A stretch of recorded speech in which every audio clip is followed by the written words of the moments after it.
वायुमंडल एवं जलवायु, एटमॉस्फेयर एंड क्लाइमेट।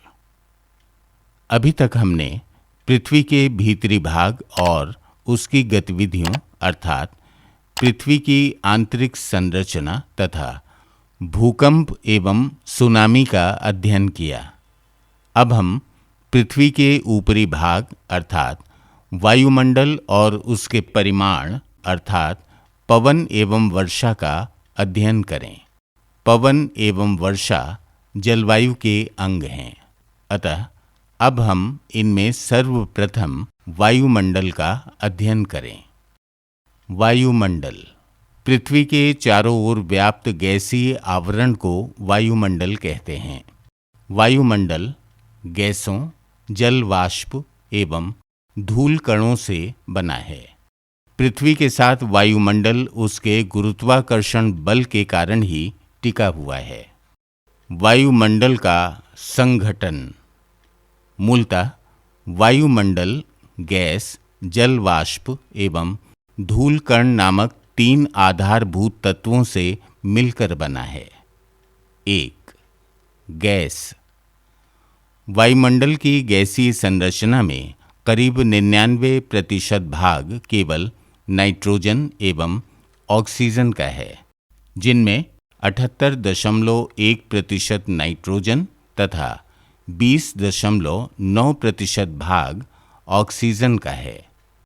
इसके अलावा बचे हुए 1% भाग में ऑर्गन, हाइड्रोजन, नियान, हीलियम तथा ओजोन आदि हैं। चूंकि नाइट्रोजन प्रोटीन का निर्माण करने वाली एमिनो एसिड का अंश होती है, अतः नाइट्रोजन जीवमंडल में सभी जीवधारियों के लिए आवश्यक होती है। लेकिन वायुमंडल में सर्वाधिक 78.8% होते हुए भी जीवधारी इसे सीधे ग्रहण नहीं कर सकते, बल्कि पौधे मिट्टी से अपनी जड़ों से नाइट्रोजन को अमोनियम नमक के रूप में प्राप्त करते हैं और पौधों के भक्षण से जंतुओं को नाइट्रोजन की प्राप्ति होती है। ऑक्सीजन रासायनिक दृष्टि से बहुत सक्रिय होती है, क्योंकि ये जीवमंडल के अधिकांश तत्वों में आसानी से मिल जाती है।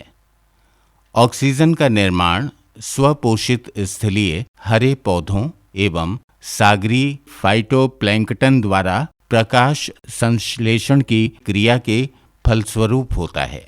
ऑक्सीजन का उपयोग मानव एवं जंतुओं द्वारा श्वसन के लिए एवं जीवाश्म ईंधनों जैसे कोयला, प्राकृतिक गैस, खनिज तेल तथा लकड़ी आदि को जलाने में होता है। ओजोन यानी O3 जीवन रक्षक गैस है।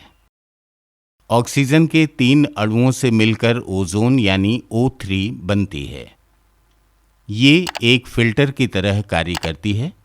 ये सूर्य से निकलने वाली पराबैंगनी किरणों को अवशोषित कर लेती है तथा उन्हें पृथ्वी पर पहुंचने से रोकती है, जिससे हमारी पृथ्वी अधिक गर्म नहीं हो पाती। इसी कारण से ओजोन परत को पृथ्वी की छतरी कहा जाता है।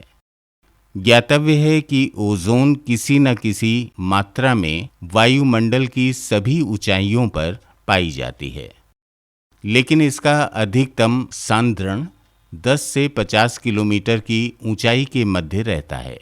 यहाँ पर ये उल्लेखनीय है कि विश्व स्तर पर क्लोरोफ्लोरोकार्बन, हेलेंस तथा नाइट्रोजन ऑक्साइड्स का अधिक मात्रा में उत्सर्जन किए जाने की वजह से ओजोन क्षरण प्रारंभ हो गया है, जिसका दुष्परिणाम मानव को भुगतना पड़ सकता है। हाल के शोधों से पता चला है कि ओजोन का क्षरण हो रहा है तथा आर्कटिक क्षेत्रों एवं अंटार्कटिका से लेकर ऑस्ट्रेलिया तक के भाग के ऊपर ओजोन छिद्र का निर्माण हो गया है। इस ओजोन क्षरण को कंट्रोल करने के लिए विश्व स्तर पर मॉन्ट्रियल प्रोटोकॉल बनाया गया है, जिसके तहत क्लोरोफ्लोरोकार्बन के उपयोग में कमी करने के लिए आम सहमति बनी है। इस प्रोटोकॉल के सकारात्मक नतीजे आए हैं और ओजोन छिद्र का भराव प्रारंभ हो गया है। कार्बन डाइऑक्साइड मौसम विज्ञान की दृष्टि से महत्वपूर्ण गैस है क्योंकि ये सूर्य से आ रही किरणों के लिए पारदर्शी है, जिससे सूर्य से आने वाली विकिरण पृथ्वी पर आ जाती है, लेकिन पृथ्वी से होने वाले बहिर्गामी विकिरण को वापस पृथ्वी की तरफ लौटा देती है, जिसके कारण हरित गृह प्रभाव में वृद्धि होती है। परिणामतः धरातल के तापमान में वृद्धि होने से ग्लोबल वार्मिंग का खतरा उत्पन्न हो गया है। ज्ञातव्य है कि मनुष्यों के द्वारा जीवाश्म ईंधनों का जलावन, लकड़ी एवं उपलों का जलावन आदि के द्वारा कार्बन डाइऑक्साइड के उत्सर्जन में वृद्धि हो रही है। परिणाम स्वरूप वायुमंडल में कार्बन डाइऑक्साइड का सांद्रण लगातार बढ़ता जा रहा है, जिससे स्थानीय एवं प्रादेशिक स्तर के साथ साथ विश्व स्तर तक जलवायु परिवर्तन की समस्या पैदा हो गई है। यहाँ पर ये उल्लेखनीय है कि वायुमंडल की ऊपरी परतों में गैसों का अनुपात बदल जाता है।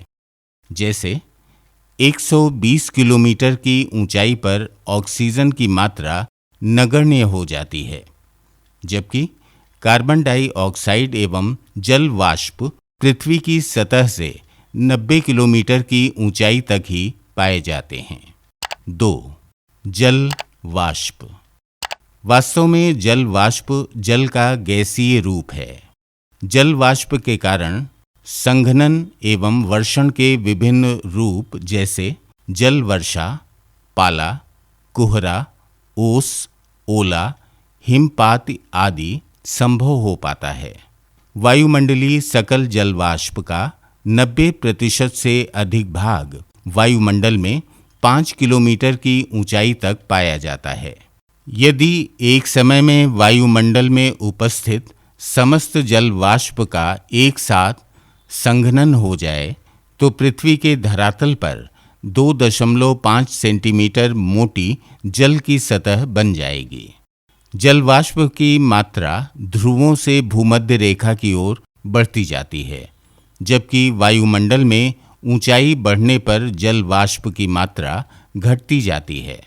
जल वाष्प प्राथमिक हरित गृह गैस भी होती है, क्योंकि ये सूर्य से आने वाले विकिरण का स्वल्पांश ही अवशोषित करती है, लेकिन पृथ्वी से होने वाले विकिरण के अधिकांश भाग का अवशोषण कर लेती है, जिससे पृथ्वी की सतह गर्म रहती है। 3. धूल कण।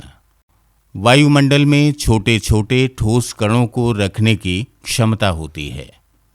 ये छोटे कण विभिन्न स्रोतों के माध्यम से वायुमंडल में पहुंचते हैं, जैसे ज्वालामुखी उद्भेदन द्वारा निःसृत धूल एवं राख कण, समुद्री नमक के कण, उल्काओं के टूटे हुए कण, जुते हुए खेतों से उड़े हुए धूल कण, रेगिस्तानों से उड़े हुए रेत कण, जैविक पदार्थों तथा धुआं एवं कालिख आदि।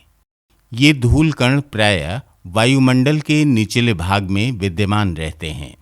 वायुमंडल में बढ़ती ऊंचाई के साथ इनकी मात्रा घटती जाती है। जल वाष्प कणों द्वारा सूर्य से आने वाली लघु तरंग विद्युत चुंबकीय विकिरण का वर्णनात्मक प्रकीर्णन होता है, जिससे कई नैनाभिराम रंगों का आविर्भाव होता है, जैसे सूर्योदय एवं सूर्यास्त के समय लाल एवं नारंगी रंगों का उत्पन्न होना। इसी तरह वर्णनात्मक प्रकीर्णन के कारण आकाश नीला दिखाई पड़ता है। धूल और नमक के कण आर्द्रताग्राही केंद्र की तरह कार्य करते हैं, जिस कारण जल सीकर, कोहरा तथा जल वाष्प संघनित होकर मेघों का निर्माण करती हैं। वायुमंडल की संरचना। वायुमंडल अलग अलग घनत्व तथा तापमान वाली विभिन्न परतों का बना हुआ है। पृथ्वी की सतह के पास घनत्व अधिक होता है, जबकि ऊंचाई बढ़ने के साथ ये घटता जाता है। वर्तमान समय तक में वायुमंडल में 29,000 किलोमीटर की ऊंचाई तक का अध्ययन किया गया है, लेकिन सागर तल से 800 किलोमीटर की ऊंचाई तक का वायुमंडल सर्वाधिक महत्वपूर्ण है। तापमान की स्थिति के अनुसार वायुमंडल को 5 भागों में विभक्त किया जाता है।